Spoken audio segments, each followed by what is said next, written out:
안녕하세요. 회사의 라이프 사이클에 대해서 궁금하신가요? 저는 세무의 업무를 담당하고 있지만, 간혹 그 회사의 타입에 대한 회사 유형에 따른 질문을 받고 있습니다.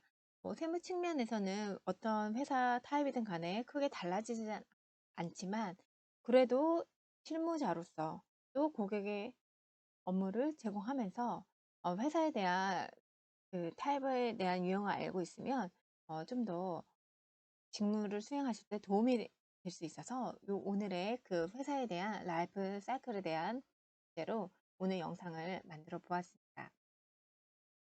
저는 잠시 제 소개를 하자면 네이버 블로그에다가 한 6개월 남짓 그 세무노무 쪽으로 글을 올리고 있고요. 그러면서 회사에 대한 타입도 같이 설명이 되면 좋겠다 싶어서 올리게 되었습니다. 회사의 라이프 사이클이라고 하면 사람과 동일합니다. 법인이라는 것 자체가 그러니까 법인에게 부여된 인격이라는 뜻이거든요. 법인격이 부여된 단체. 네, 그래서 법인이라고 하는데 사람과 동일해요. 사람이 태어나고 삶을 영위해 나가고 어, 죽음으로써 생을 마감하게 되는데 법인도 마찬가지입니다. 다만 법인은 자연인과 달리 말 그대로 법에 의해서 인위적으로 설립이 되는 거기 때문에 법에 의해서 설립이 되고 비즈니스를 영위해 나가고 고유의 목적, 설립된 고유의 목적 사업을 영위해 나가고 그러고 나서 더 이상 영위하지 않겠다라고 하면 또다시 그 법에 의해서 형성 과정을 통해 종결하게 됩니다. 이렇게 해서 법인의 그 라이프 사이클이 이루어지는데 그 사이에 그 과정에서 세무인으로서 또는 회계인으로서 좀 다르게 처리가 되는 게 뭐가 있는지 같이 살펴보도록 하겠습니다. 어, 네, 일단 회사의 타입을 좀 먼저 볼까요? 크게 주식회사, 유한회사, 외국 법인, 영업소를 말하는 것인데요. 주식회사, 유한회사, 외국 법인 이렇게 세 가지가 있습니다.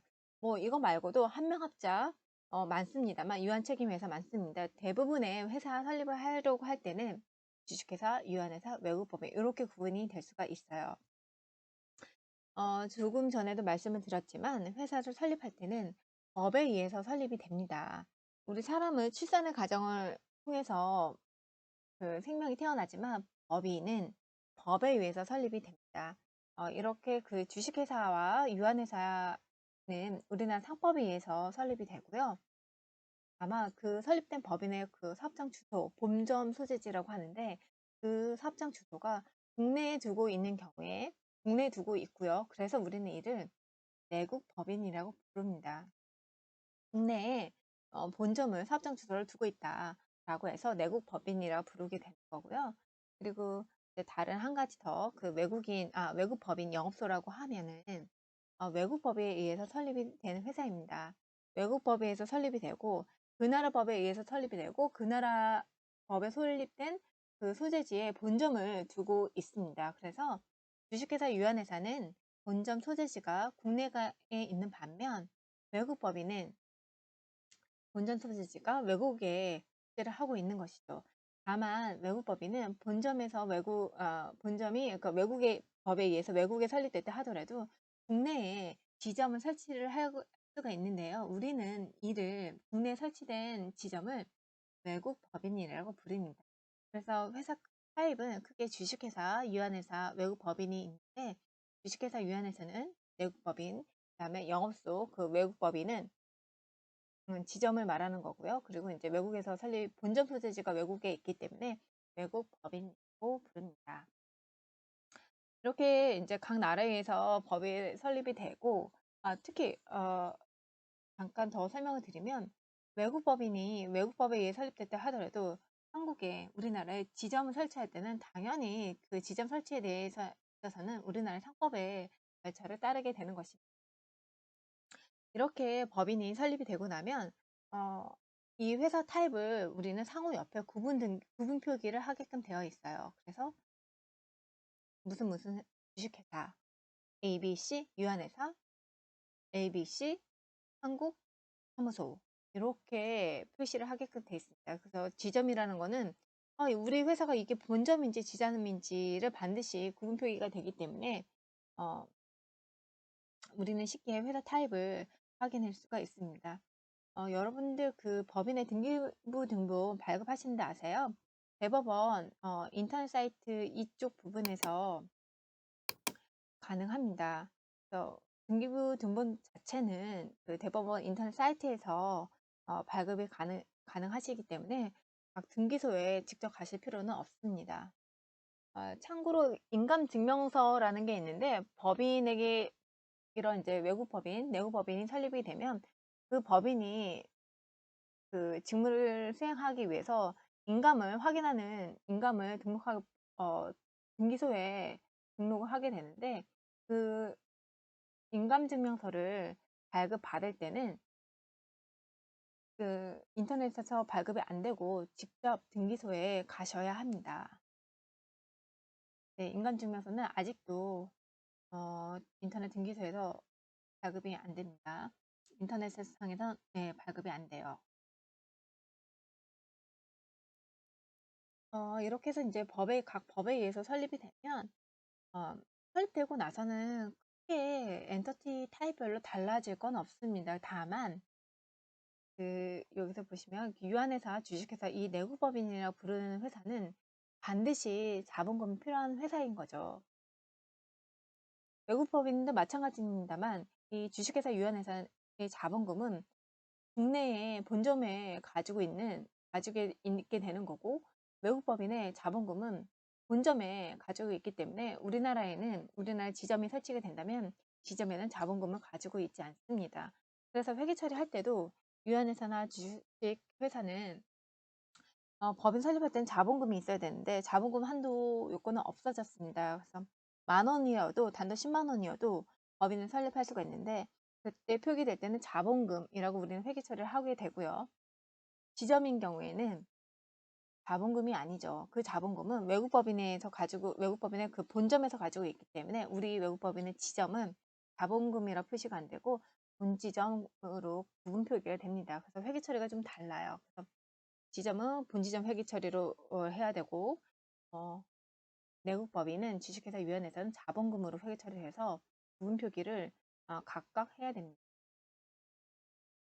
상법 측면에서 볼 때는요. 물론 이제 이 회사들이 상법에 의해서 설립이 되고 하는데 주식회사, 유한회사 같은 경우에는 매년 주주총회나 그 투자자들을 위해서 그 총회를 여는데 우리는 10월 말 결산법인인 경우에는 3월 말까지 회계연도의 3개월 말까지는 반드시 결의를 하고 의사록을 작성을 해야 됩니다. 내국법인은 항상 의사록을 준비를 하셔야 되고요.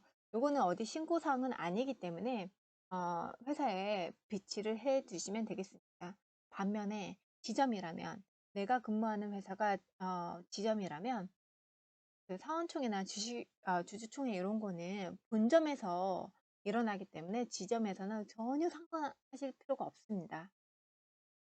그래서 네, 의사록이나 이런 작성은 내국법인에 하나고 지점은 안 하셔도 되겠습니다.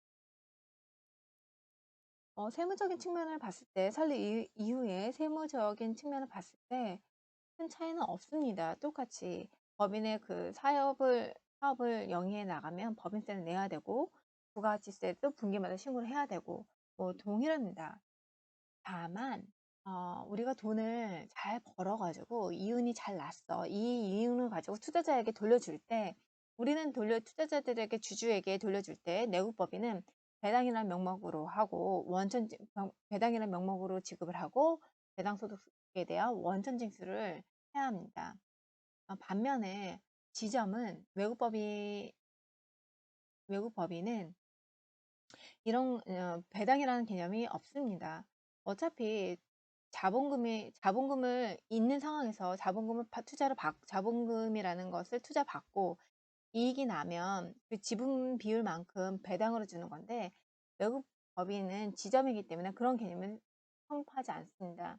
다만 외국 법인도 한국에 지점을 외국 법인도 한국에 설립이 되고 나서 영업 자금이 필요하니까 본점으로부터 자본금을 그러니까 운영 자금을 자본금 아니에요. 운영 자금을 받겠죠. 그 운영 자금을 받고 이윤이 잘 돼서 그러니까 이윤 창출을 잘해서 본국에 일정 금액을 돌려준다라고 했을 때는 지점세라는 것을 계산하게 됩니다. 이 지점세는요, 돌려줄 때, 본점으로 송금할 때 세금 내는 건 아니고요. 법인세 신고할 때, 네, 같이 하시는 것입니다. 사실 이게 법인세 과정이랑 좀 비슷해요. 그래서 좀 많이 복잡한데, 일단 오늘은 여기까지 하겠습니다. 그리고, 네, 그리고 나서 이제 이렇게 정상적으로 사업을 다 영위하고 하다가 법인을 철수하겠다. 네, 사람은 뭐 일부러 이렇게 사행을 마감할 수는 없지만 법인은 인위적으로 태어나고 인위적으로 철수시킬 수가 있습니다. 근데 이제 다만 이제 인위적으로 내 맘대로 철수를 시킬 수 있다 하더라도 일정한 그 법적 절차를 거치게 되는데요. 내국 법인 같은 경우에는 해상 결의와 성산 종교 등기라는 두 번의 법원 등기를 거치게 되고, 외국 법인은 영업소 폐쇄 명령 등기 한 번만 하게 됩니다. 영업소 폐쇄 명령 등기는 해산 결의하고 뭐 비슷한 내용입니다. 그래서 어떻게 보면 외국 법인이 더 간소할 수 있는데, 법인 철수할 때 세법적인 측면을 봤을 때 그 세법은 해산 결의할 때와 성산 종결 등기할 때 각각의 회계연도를 갖습니다. 그래서 각각의 사업연도를 갖게 되면 법인세도 두 번을 신고를 해야 되는 거죠. 반면에 외국 법인은 영업소 폐쇄 명령 등기 한 번만 하기 때문에, 네, 한 번에 그 사업연도를 갖고 한 번에 법인세 신고를 하게 됩니다. 이런 차이가 있어요. 이 이렇 네, 뭐 이 정도만 하면 이제 전반적인 개념은 설명을 드린 것 같은데요.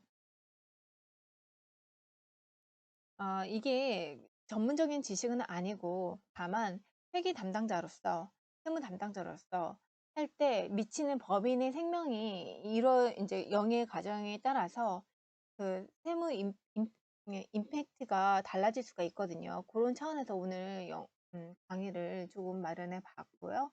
앞으로도 세무에 직접적인 도움이 될 만한 글들을 올릴 거고, 그렇지 않더라도 직접적인 영향을 안 가더라도 알고 있으면 직무에 절실하게 도움이 될 수 있는 것들을 위주로 강의와 글을 만들도록 하겠습니다. 도움이 되셨나요? 네.